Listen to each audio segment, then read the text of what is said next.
Don't come to my wedding. You're no longer my family. That's the message I read at midnight, my daughter's words slicing deeper than any blade. 28 years of raising Jessica, erased for the promise of a richer life with her new family, the Greens of Cherry Creek. My reply was simple: understood. I sat alone in the quiet of my Denver home, heart aching with betrayal, staring at the old family photo on the mantel. But as the city lights flickered outside, I made a single call that would change everything. Within 24 hours, I had 83 missed calls from Jessica and the Greens, calls filled with panic, regret, and desperation. But by then, it was far too late. Don't come to my wedding. You're no longer my family. The words glowed in blue on my phone screen, sharp and cold as Denver's night air slipping through the window cracks. I read the message twice, then a third time, as if repetition might soften the blow. It didn't. Jessica's name hovered above the text, the same name my late wife and I had spent weeks debating before she was born. Now, 28 years later, that name felt like a foreign word in my mouth. I set the phone down, my hand trembling just enough that I almost knocked over the old porcelain mug by my side. Margaret had bought that mug at a yard sale on our first summer in Colorado, painted with a faded mountain scene. I kept it on my nightstand out of habit, though it held nothing but dust now. Like so much else in this house, it was a relic of a life that seemed to belong to someone else. A lamp glowed in the far corner of the living room, casting honey-colored light over the mantel. The family photo stood in its usual place, Margaret's smile frozen in time, Jessica just a toddler in her arms. I stared at that photo, searching for some hint of the woman who could have imagined this moment. Margaret would have known what to say. She always did, even when Jessica threw tantrums or slammed doors as a teenager. I could almost hear her voice, gentle but firm. "Give her time, Tom. She'll come back to you when it matters most." Tonight, though, the only sound was the tick-tick of the old wall clock, each second marking the distance between what I'd hoped for and what was left. My phone buzzed again. For an instant, hope flared. Maybe Jessica had changed her mind. Maybe she'd realized what she'd said. But it was just a spam alert, another digital reminder of how disconnected my world had become. The silence after was enormous. I looked around the living room, the worn armchair where Margaret used to read, the bookshelf lined with photo albums, the faded rug Jessica had sprawled on as a child, coloring the world in with crayons. I wanted to call her, to plead, to remind her of all the nights I'd sat by her bedside after she woke up from nightmares, of the way I cheered at every school play, even when all she did was stand in the back and wave. I wanted to tell her about the mortgage I refinanced to pay for her college, the Christmases I spent weeks planning just to see her smile. But I didn't. Instead, I scrolled back through the message, letting the words burn their shape into my mind. "You're no longer my family." I tried to picture Jessica's face as she typed it. Was she angry, hurt, or just indifferent? Did Gregory and Linda Green stand beside her, promising a brighter future than I ever could? Did she believe their affection could be measured in wedding budgets and country club memberships? I stood and crossed to the mantel, tracing my finger along the edge of the photo frame. Margaret's eyes, always so alive in memory, seemed almost sad now. I found myself whispering into the empty room. "What would you do, Maggie?" Of course, there was no answer. There never was. Instead, I moved through the house, turning off lights, straightening magazines no one would read, rearranging the stack of unopened mail. I poured myself a glass of water and let it sit untouched on the kitchen counter. Every action felt mechanical, the rituals of a man pretending that the world hadn't shifted beneath his feet. At midnight, I sat back down in the silence, the phone heavy in my palm. My thumb hovered over the call button, but I stopped myself. There would be no begging tonight, no desperate messages. If Jessica wanted distance, I would give it to her, for now. I looked out the window at the city lights bleeding into the night sky, Denver humming with life while my home pulsed with absence. Somewhere out there, Jessica was building a new life, one that didn't need me in it. Still, as I placed my phone face down on the table, something cold and determined settled in my chest. I wasn't done being her father, no matter what she said.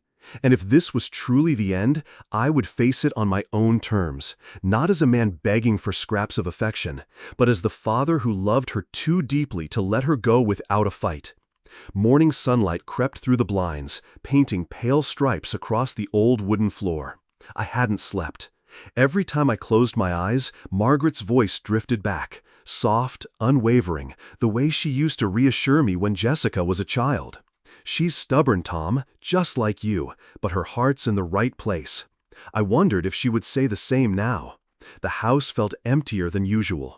I wandered into the kitchen, the smell of coffee grounds bringing back memories of Sunday mornings when all three of us would cram into this small space, making pancakes and laughing over spilled batter. Those days felt impossibly distant, like someone else's life. A knock at the door startled me. I checked the clock, barely 9.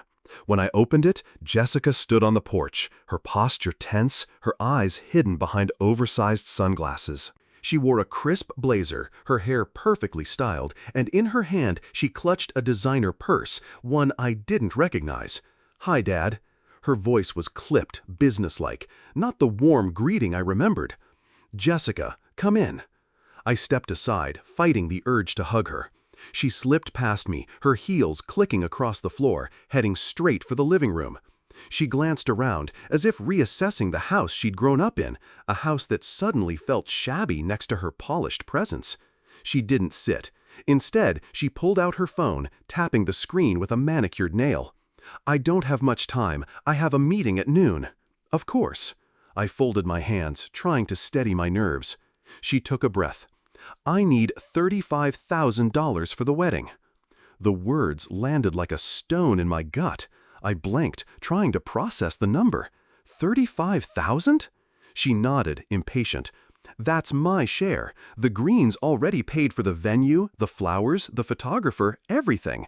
I just need you to cover your part." I tried to keep my voice calm. "Jessica, I want you to have the wedding you've always dreamed of, but 35,000 it's a lot." "I can give you 8,000. That's all I have after your mother's medical bills, after the funeral." She scoffed, her lips curling. 8,000? Dad, that barely covers the dress." I moved to my desk, pulling out the folder where I kept my bank records. "Look, this is everything. I'm not hiding money from you. She snatched the papers from my hand, scanning the numbers. "You always have an excuse. The Greens said a real parent would find a way. Gregory took out a second mortgage for Matthew's wedding. Linda sold her grandmother's jewelry. But you—" She broke off, shaking her head. "I'm not Gregory Green," I said quietly. "No, you're not." Her voice was brittle. "You're just content with less, with this tiny house, this tiny life." The words stung more than I let show. I knelt to pick up the bank statements she'd dropped, and my fingers brushed against a photograph. Margaret holding Jessica as a baby, both of them laughing, sunlight in their hair.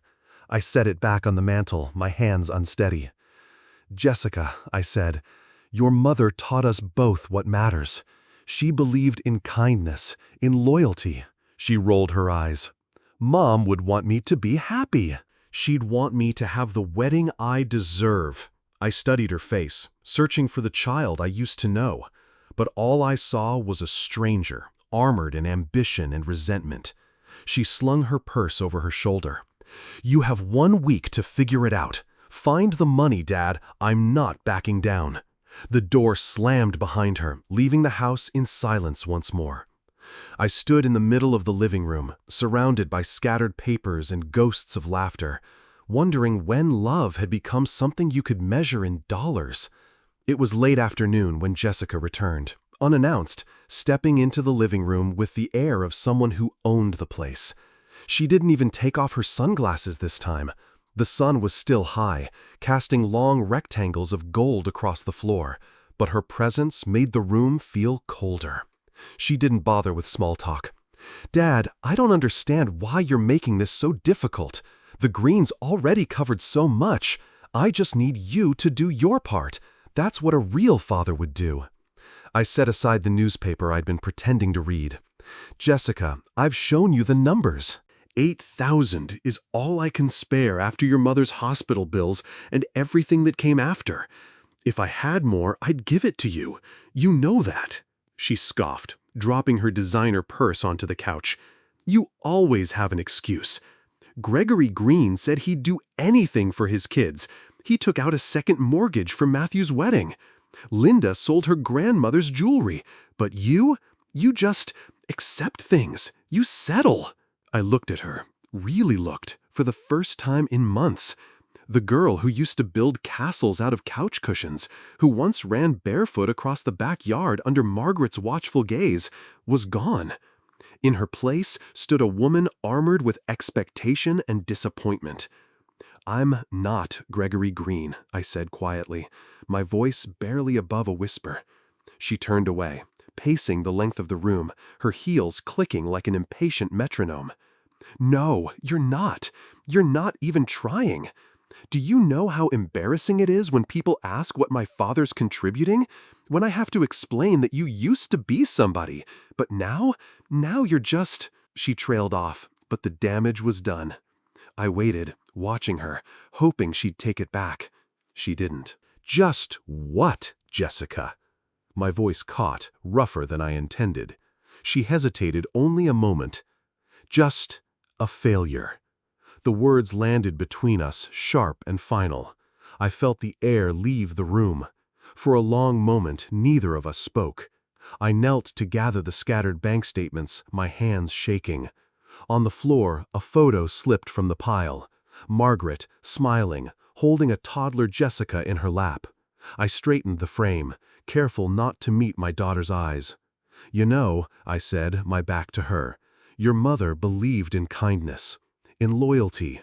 She thought family meant showing up even when things were hard. Mom would want me to be happy, Jessica replied, her voice suddenly brittle. She'd want me to have the wedding I deserve. Would she? I asked, but she was already at the door.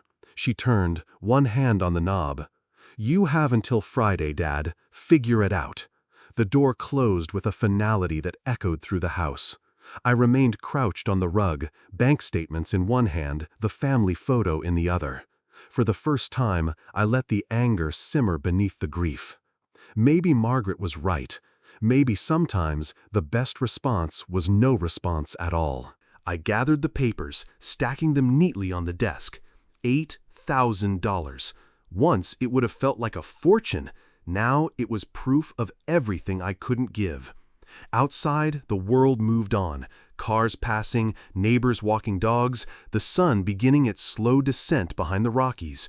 Inside, my world had narrowed to silence and the realization that my daughter was slipping further away with every passing hour. The next morning dawned gray and restless. I'd barely slept, the bitter words from Jessica's visit echoing through the empty house.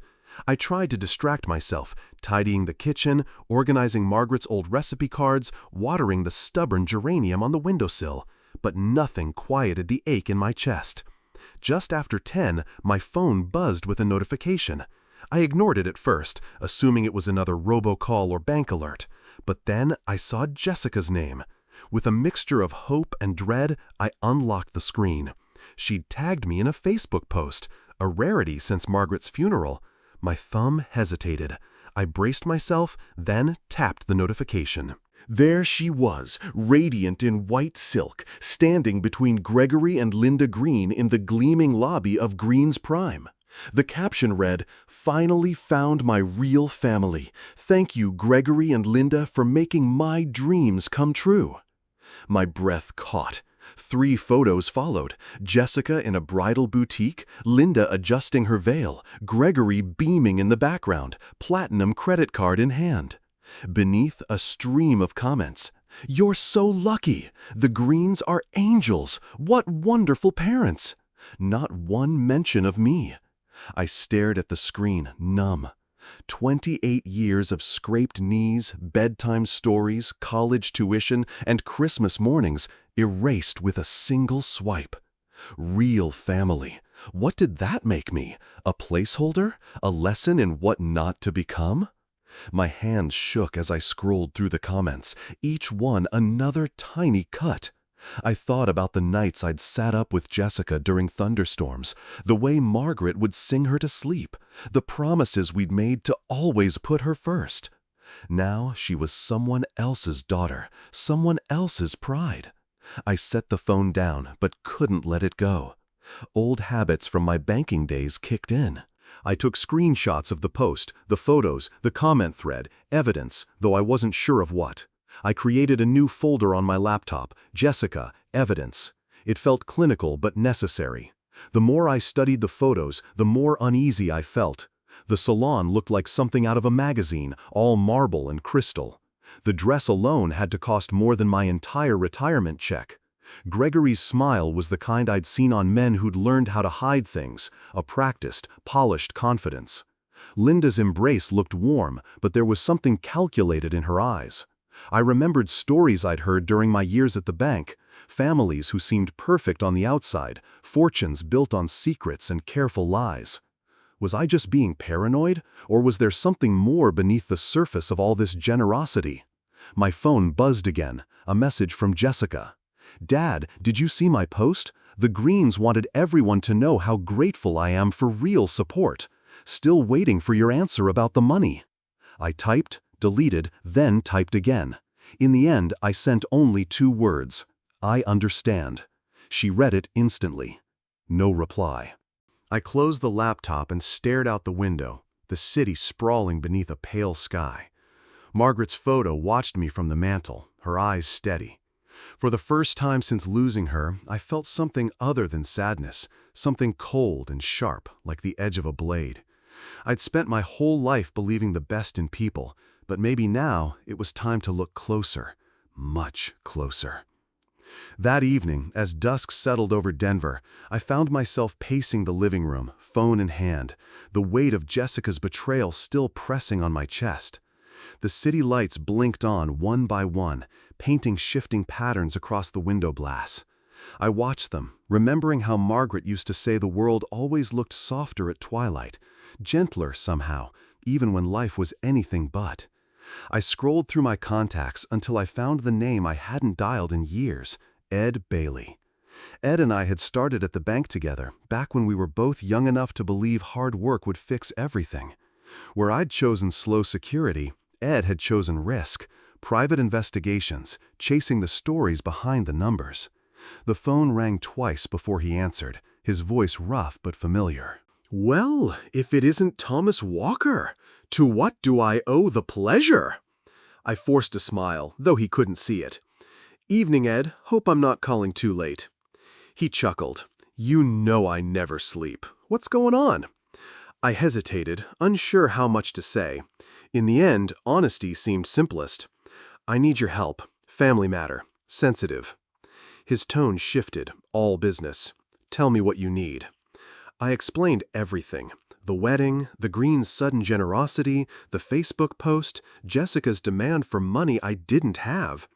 I described the uneasy feeling that had taken root in my gut, the way Gregory Green smiled too easily, the lavish spending that didn't add up for a restaurant owner, the subtle arrogance in Linda's eyes. Ed was silent for a moment. Then, "You want a background check." "I want the truth," I said quietly. "I want to know who they really are, how they afford all this, if there's off." Ed whistled low. "You always were the cautious one, Tom, but I trust your instincts. You got names, addresses, business info?" I rattled off what I knew. Green's Prime, Cherry Creek, Gregory and Linda Green, their son Matthew. Ed scribbled it down. "Anything else?" I hesitated, then remembered the photos. "I have screenshots from Jessica's social media, photos of the salon, the restaurant, the credit cards. All of it seems designed to impress." Ed grunted. "I've seen it before. Sometimes the show's all there is. Sometimes it's a front for something uglier. I'll dig. Give me a week for a full report, but I'll let you know if I find anything big sooner. I felt a flicker of hope, small but real. I appreciate it, Ed, really. I'm not looking to ruin anyone. I just need to protect what's left of my family. He softened a bit. You always did. Margaret would be proud, you know. I closed my eyes, letting her name settle in the silent room. Let's hope so. After we hung up, I sat for a long time in the half-light, the city humming quietly beyond the window. For the first time in weeks, I felt less alone. There was a plan now, a direction, something beyond helpless waiting. On the mantel, Margaret's photo seemed to watch me with a kind of quiet approval.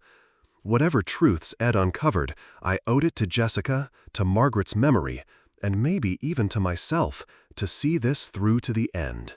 The days that followed blurred together, each one a quiet echo of the last.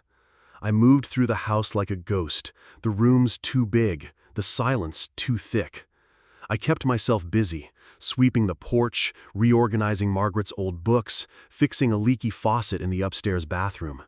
Anything to keep my mind from circling back to Jessica's words, to the empty ache that had settled in my chest. Sometimes, in the late afternoons, when the sun slanted through the windows just right, I'd find myself standing in the hallway, staring at the wall of family photos. There was Jessica at 5, beaming in pigtails on her first day of kindergarten, Margaret kneeling beside her, one arm wrapped around her shoulders. Another showed us at a 4th of July picnic, Jessica's face sticky with watermelon, Margaret laughing at something I'd said. I lingered on those images, searching for proof that our happiness had been real, that it hadn't all unraveled overnight. I kept expecting Jessica to call, to show up at the door like she used to after a bad day. I would have given anything to hear her voice, even if it was just to argue. But the phone stayed silent, except for the occasional robocall or a polite check-in from Nancy, my sister, who lived across town. One evening, as I made a simple dinner for one, I caught myself setting 2 places at the table, an old habit from when Margaret was alive. I stared at the empty chair across from me, the weight of absence pressing in, and for a moment I let myself grieve. Not just for Margaret, but for the version of Jessica I'd lost, for the family that had felt so solid, so permanent. After dinner, I wandered into the living room, the house bathed in the soft blue light of dusk. I picked up a battered leather photo album from the bottom shelf, its spine cracked from years of use. Flipping through the pages, I found a birthday card Margaret had written to Jessica years ago, her handwriting looping and sure. No matter what happens, love will always bring you home. I traced the words with my thumb, letting their promise settle in my heart. It struck me then, no matter how far Jessica had drifted, some part of me still believed she would come back. That hope, fragile as it was, kept me moving through each day. Just as I closed the album, my phone buzzed, a message from Ed Bailey. My heart leapt, hope and dread tangled together. I opened it, reading his words carefully. Tom, odd patterns in Green's accounts. Restaurant income doesn't match their spending. We'll dig deeper. Call tomorrow to discuss. I sat back, the room spinning slightly. So I wasn't just imagining things. There was something beneath the surface, something I'd sensed but hadn't wanted to name. The ache in my chest shifted, replaced by a surge of resolve. Whatever secrets the Greens were hiding, I would find them. For Jessica, for Margaret, for the promise I'd made to always protect our family, even when it hurt. The next morning, my phone rang just after sunrise. I recognized Ed's number, and a jolt of nerves ran through me as I answered. "Morning, Tom," Ed said, his voice brisk, all business. "Got a minute?" I nodded, even though he couldn't see me. "I'm listening." "I've gone through 3 years of Greens Prime's financials. There's a pattern. Big deposits from catering companies that don't exist. Supply invoices with numbers that don't add up. Their declared income is modest, but their spending is off the charts. Country club memberships, luxury cars, a house in Cherry Creek they shouldn't be able to afford." I tried to process it all. "You're saying it's not just creative accounting?" Ed snorted. "I'm saying it's criminal, Tom. Classic signs of money laundering. They're cycling dirty money through the restaurant, making everything look legit on paper, but anyone who's ever run a real business would see the holes. My mind flashed to the photos Jessica had posted. Gregory's platinum card, the bridal salon with crystal chandeliers, the endless stream of gifts. It all made sense now, but not in the way I'd hoped. "Do you have proof?" I asked, my voice steadier than I felt. "I've got enough for the IRS to take an interest. Bank records, fake invoices, even a few shell companies registered in Linda's maiden name. I'll keep digging for a full report, but this is solid. If you want to take it further, I can help you file a complaint, or we can go public. Depends on what you want." I sat in silence, staring at the morning sun spilling across the kitchen table. Jessica had been so quick to trade me for the Greens' generosity, to believe in their picture-perfect world.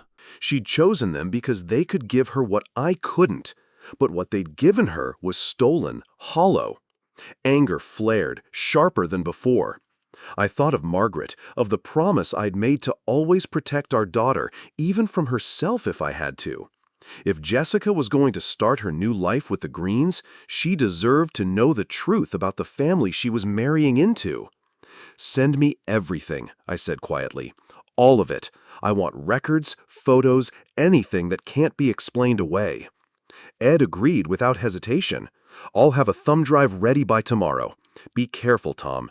People who build their lives on lies tend to fight back when they're cornered." After we hung up, I sat for a long time, hands folded on the table, staring at nothing. The house felt different now, not just empty, but charged with a kind of grim purpose. I gathered my notes, started a new file, and began to organize everything Ed sent me. Dates, amounts, names, connections. I built the case piece by piece, the way I used to audit accounts at the bank. For the first time since Jessica's message, I felt something shift inside me. Resolve, steely and unyielding. I wouldn't let her be bought by criminals. If it meant exposing the truth in the most public way possible, so be it. This wasn't just about money anymore. It was about dignity, about family, about keeping my promise to Margaret. The Greens had underestimated me, but they were about to learn exactly what kind of father I really was. The invitation arrived a few days later, formal, embossed, the kind of thing meant to impress. Dinner at Greens Prime, just Gregory, Linda, Jessica, Matthew, and me. Jessica called to make sure I'd be there, her voice bright but strained. "It'll mean a lot to everyone, Dad. The Greens want to get to know you better before the wedding." I agreed, masking my apprehension.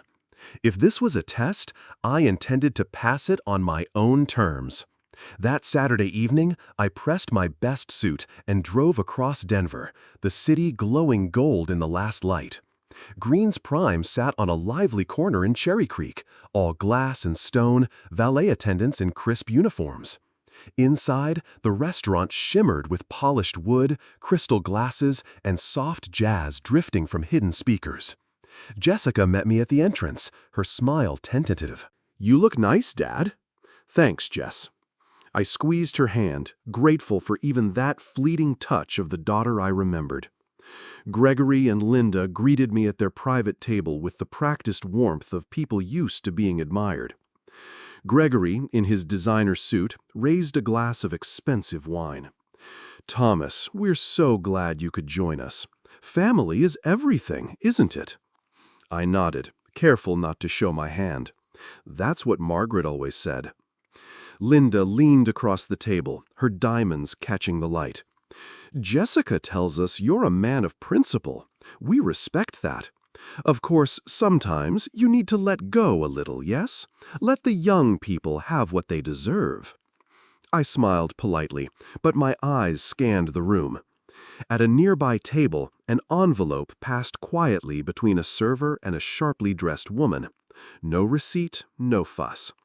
Later, I watched a businessman pay with a combination of cash and multiple credit cards. Classic laundering technique. The staff moved with mechanical precision, never lingering, never drawing attention. Throughout dinner, Gregory regaled us with stories about the booming restaurant business, the incredible margins of private events, the great fortune of marrying into the right circles. He dropped names, judges, city councilmen, old friends who dined here weekly. Jessica beamed, soaking up every word. Wine flowed, plates arrived and vanished, but I barely tasted a bite. Instead, I took mental snapshots of everything: the cash transactions, the hurried glances between staff, the subtle choreography of envelopes and signatures. Occasionally, I slipped my phone beneath the table, snapping a silent photo of receipts or discreet exchanges. At one point, Gregory leaned in, lowering his voice. "Jessica deserves the best, Thomas. We're happy to provide what you couldn't. No shame in that. After all, times change." I held his gaze. "There's more to family than money, Gregory." He smiled, lips thin. "Of course, but money certainly helps keep things comfortable." The rest of the evening passed in a haze of forced laughter and veiled jabs. I played my part, polite but distant, determined not to give them the satisfaction of seeing me rattled. When dinner ended, Jessica hugged me goodnight, whispering, "Thank you for coming, Dad. This means everything." I kissed her forehead, heart aching for the child she once was.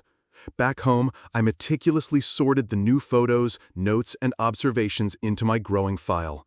Green's Prime was exactly what Ed had warned, a shell for something rotten at the core. The evidence was almost complete. I stared at the stack of documents, feeling the weight of what I was about to do. For Jessica, for Margaret, for every promise I'd ever made. The day of reckoning was coming, and this time I would not look away. The morning of Jessica's wedding dawned bright and clear, the kind of Colorado day where the sky seems impossibly blue. I dressed carefully, pressed suit, polished shoes, Margaret's old silver cufflinks at my wrists. They were a gift from our first anniversary, a small reminder of who I was and who I still wanted to be. Cherry Creek buzzed with limousines and florists. Green's Prime had been transformed, white roses spilling over the entrance, strings of lights twinkling in the midday sun, staff moving with military precision. Guests in tailored suits and glittering gowns arrived in waves, each one greeted by Gregory and Linda with practiced warmth. I arrived quietly, finding my seat in the third row, surrounded by strangers. The ceremony space glowed with luxury: crystal chandeliers, silk ribbons, a string quartet playing softly in the corner. I tried not to compare this spectacle to the simple church where Margaret and I had been married, to the laughter and music that had filled our lives in smaller, quieter ways. Jessica appeared at the end of the aisle, radiant in lace and pearls, her face luminous with happiness. For a moment, a wave of nostalgia swept over me, the memory of her as a child, running barefoot through our backyard, her laughter echoing into the summer night. After the ceremony, as guests spilled into the reception hall, Jessica found me by the window. She looked nervous, her eyes searching mine for approval. "Thank you for coming, Dad," she whispered, voice trembling. "It means more than you know." I smiled, forcing steadiness into my voice. "Of course, Jess. I wouldn't miss it." She hugged me, and for a heartbeat, she was my little girl again, not the woman swept up in someone else's world. I reached into my jacket pocket and handed her a sealed envelope. Thick, heavy, her name written in careful script. "I have something for you," I said softly, "a special wedding gift. Please don't open it until tonight, after all this is over." She looked at me, puzzled but touched. "What is it?" "Something important, something that will help you understand what love and family really mean." She nodded, tucking the envelope into her bridal bag with her lipstick and tissues. "Thank you, Dad." Across the room, Gregory and Linda watched us, their smiles tight, eyes wary. I nodded politely, careful to reveal nothing. The rest of the afternoon passed in a blur. Speeches, toasts, dancing, the endless choreography of a perfect life. I watched Jessica laugh and twirl on the dance floor, her happiness mingled with the shimmer of champagne and the weight of secrets she didn't yet know. As dusk fell, I slipped away, leaving the celebration behind. Outside, the city glowed, gold and violet, and for the first time in months, I felt the world tilt in my favor. The truth was in Jessica's hands now. Soon, she would have to choose which family truly deserved her loyalty. The reception was in full swing, laughter echoing off marble walls, the band playing something bright and forgettable. Waiters glided between tables, topping off champagne flutes, while Gregory and Linda held court at the head table, basking in their own reflected glory. Jessica and Matthew moved through the crowd, accepting congratulations, swept up in the whirlwind of their new beginning. As the evening waned, Jessica slipped away to the bridal suite, Matthew at her side. She fished the envelope from her bag, curiosity finally overcoming the fatigue of the day. "My dad gave me this," she said, voice soft. "He said to open it tonight." Matthew squeezed her hand. "Go ahead." She broke the seal, unfolding the cover letter first. Her breath caught as she read her father's handwriting. "For my daughter, so you can see who your new family really is. With love, Dad." She turned over the next page. Bank statements, tax returns, photographs, page after page, detailed and damning. Deposits from fake companies, cash transactions, invoices for services never rendered. A timeline of deceit, meticulously compiled. Matthew leaned closer, his brow furrowing. "What is all this?" Jessica's hands shook as she flipped through the evidence. It's proof. My family, Gregory and Linda, they've been laundering money. Everything, the wedding, the restaurant, all of it, it's stolen." A knock sounded on the door. Linda entered, her smile brittle. "Darling, it's time for the cake cutting. Everyone's waiting for you." Jessica stood, eyes blazing. "I need to talk to you, right now." In the main hall, the band faded out as Jessica marched to the head table, the envelope clutched in her hand. The room quieted, hundreds of eyes turning toward her. Matthew followed, pale and silent. She faced Gregory and Linda, voice trembling but clear. "Is it true? Did you pay for all of this with stolen money?" Gregory's face flushed, anger rising. "What are you talking about?" Jessica held up the documents for all to see. "These, bank records, fake invoices, shell companies. Dad found everything." A ripple of shock spread through the guests. Phones appeared, cameras flashing, whispers rising like a storm. Linda tried to calm the room, her tone pleading. "This is a misunderstanding. Jessica, you're overtired. Your father, he's confused." Thomas stepped forward then, voice steady and commanding. "No, Linda, I know exactly what I found. The IRS will know soon, too. I filed the report 3 days ago." Gregory's composure cracked, rage boiling over. "You bitter old man! You're trying to ruin your own daughter's wedding." Thomas met his gaze. "I'm trying to save her from criminals." The room erupted, guests demanding answers, the Greens scrambling to explain, Jessica sobbing as the truth shattered the perfect illusion. Matthew wrapped his arms around her, lost and afraid. For a moment, time seemed to stand still. Jessica clutching the envelope, her world collapsing, Thomas standing strong at her side. The wedding that should have been a celebration was now a reckoning, every lie exposed in front of everyone who mattered. The ballroom, moments before filled with laughter and music, descended into chaos. Guests clustered in shocked groups, whispering in urgent tones, cell phones raised to capture every moment. The beautiful illusion Gregory and Linda had built was unraveling in real time, threads yanked loose by the weight of truth.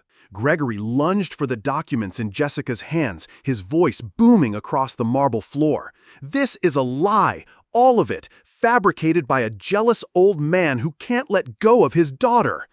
Linda, her composure shattered, grabbed Jessica's wrist, eyes wild with desperation. "Please, Jessica, don't do this. We can fix it. No one needs to know. Just put those papers away. Think of your future. Think of Matthew." Jessica pulled free, tears streaming down her face. "You lied to me! You lied to everyone!" Matthew, standing beside her, stared at his parents as if seeing them for the first time. "Is it true? Is any of this real?" His voice cracked, disbelief and betrayal mingling in his eyes. Gregory's anger turned on his son. "Enough, Matthew. We'll discuss this at home." But the guests weren't waiting for explanations. Several prominent business associates began backing away, muttering about legal trouble, some already on their phones to lawyers or reporters. The band had stopped playing. The waiters huddled near the kitchen doors, uncertain whether to serve dessert or flee. Jessica's sobs broke through the tension. She clutched the envelope to her chest, shoulders shaking. "You bought my love with money you stole. You made me turn my back on my own father." Linda collapsed into a chair, mascara streaking down her cheeks, reaching out with trembling hands. "We just wanted you to have everything. We wanted to give you the life we never had." Matthew stepped forward, voice steady now. "Jessica, let's go. We don't have to stay here." He wrapped his arm protectively around her, leading her through the stunned crowd. No one tried to stop them. Gregory called after them, but his words fell flat, lost in the rising storm of voices. Questions, accusations, the whir of camera phones. Every secret now public, every smile turned to suspicion. Thomas watched from the edge of the room, steady and silent, feeling both immense relief and profound sorrow. He had done what he needed to do, protected Jessica, honored Margaret's memory, but at a cost that could never be measured in dollars. As Jessica and Matthew slipped out into the night, Thomas quietly gathered his coat and walked to the exit. No one noticed him leave. He stepped into the cool Denver air, heart heavy and light all at once, knowing the world they'd all known was gone forever.